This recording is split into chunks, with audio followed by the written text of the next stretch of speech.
Wisconsin Senator Ron Johnson joining me right now. Merry Christmas to you, Senator.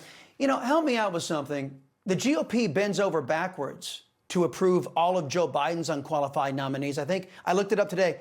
The Republicans only put in 12 blue slips for Joe Biden's unqualified anti-American leftist nominees. Then the Democrats use historic obstruction to block qualified Trump nominees. In his first administration, the Democrats blocked 130 with blue slips. The Biden appointees then would go on to weaponize government, even going after your entire political party, sir, your entire apparatus with lawfare like Operation Arctic Frost. But no investigations into that, or the CCP, or Act Blue, or the Hunter Biden laptop, or the January unselect committees files that are missing and presumed destroyed.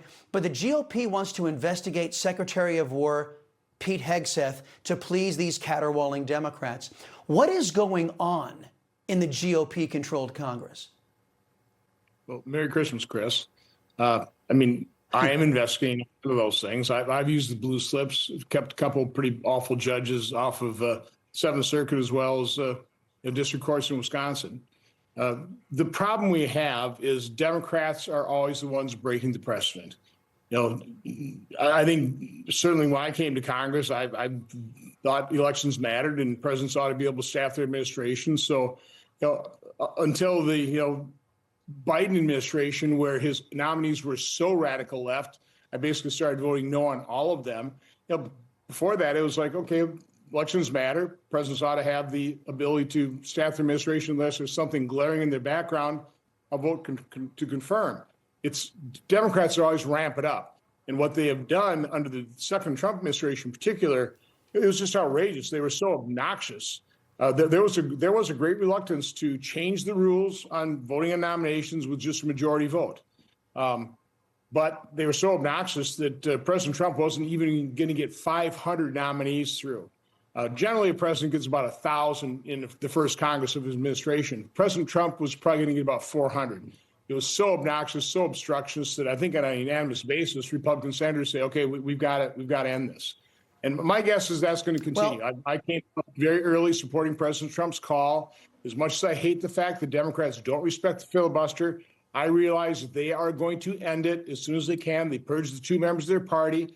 I think we have to recognize that sad reality, and we need to act before they do, or they will turn this nation into a one-party state. That is their goal. They've communicated in court. Puerto Rico states, 4 new Democrat senators. That's what they're going to do. What we need to do is we need to have the game plan. We need the half dozen pieces of significant legislation that will benefit America and the Americans that we can pass. And then I think we need to end the filibuster to get those pieces of legislation passed. Maybe one of those things would be the legislation to repair the damage done by Obamacare and transition to a system that actually works, one based on consumerism, where you have a free market competitive system where consumers demand to know what the prices are and choose healthcare wisely. Well, you took me right where I wanted to go, Senator. As expected, the Democrats killed the first attempt by Senate GOP to get their healthcare plan voted on. How the vote to continue these pandemic overspending levels into Obamacare, how that's going to play out tonight. Tell me, are you hearing of any Republicans who are considering caving, as they've done on the blue slips, to Democrats? Are you hearing about some of your Republican colleagues who may vote to continue these massive Obamacare subsidies to the traitorous insurance companies? No, we already voted that down. And that's actually good news. Through education, I give Rick Scott a great deal of credit, using his steering committee lunch, bringing healthcare experts, just talking about all the fraud. The GAO report was extremely helpful when you see that they signed up 24 fraudulent, or tried to sign up 24 fraudulent enrollees into Obamacare, and 23 were signed up. 18 were still getting subsidies as of September 2025. So again, it's massive fraud. Anybody that would vote to extend those enhanced subsidies would vote to extend about $27 billion of fraud per year. So again, give the GOP Republicans credit. We said as much political pressure, as much as the Democrats were lying, as much as the media was backing them up, we said we simply cannot vote to perpetuate that fraud.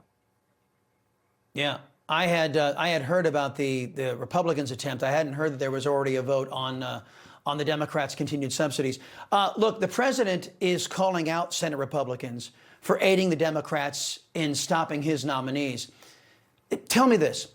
Why would a primary conservative GOP primary voter, why they should vote for any senator who rubber stamped all of Joe Biden's unqualified anti-American leftist nominees, who, as we told you already, went on to do catastrophic damage to this country, but they won't allow an up or down vote on Trump nominees? Why should any conservative in this country in a primary vote for any Republican who has that type of double standard? Well, again, you have to talk about, strictly who you're talking about. But again, in general, elections matter. And I think most of us took the position that presidents have an opportunity or should have the right to appoint people that agree with them. And so that's always been the tradition of the Senate. You go along with that. It's Democrats to destroy that tradition. So there's no doubt about it. And again, I've used the blue slip to keep some pretty awful judges off the bench. So we understand it's a good check and balance. But if the Democrats are going to continue to be this obnoxious, it's hard not to agree with President Trump that he ought to be able to staff, put in U.S. attorneys, marshals, and then it's all being blocked. So again, Senator, I responsible this and push us into doing what it's unfortunate we have to do.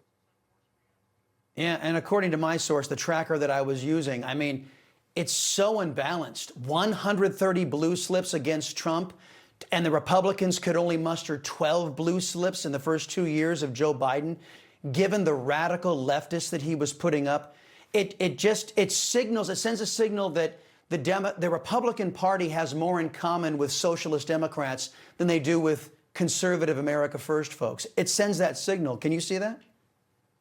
I understand that, but Chris, understand, we may not be that great. The other side is orders of magnitude worse. I mean, I got that. Again, we are generally traditionalists. We're conservatives. We respect precedent. We respect tradition. It's the Democrats that blow it up. So we're maybe a little bit behind the curve. Yeah. But that's what President Trump is trying to push us. Open up your eyes. My eyes are open. When he called to end the filibuster, I reluctantly agreed. We have to do it. They will do it. We have to recognize that reality. It's a sad reality, but that's who Democrats are. They are at war with us. The radicalized Democrat Party is at war with, quite honestly, America in many respects, but certainly the Republican Party. They are out to cripple us. That's what Arctic Frost is all about. We have to open up our eyes and recognize they're at war with us. We have to respond. Yes. Amen. And that's exactly what we're pushing for. I don't know how Senator Thune can be proud of 3 out of 93 U.S. attorneys being approved. It seems to me to be a losing record. Senator Ron Johnson, always a pleasure to talk with you. Always frank discussion with you, and we so appreciate it. Thank you, sir.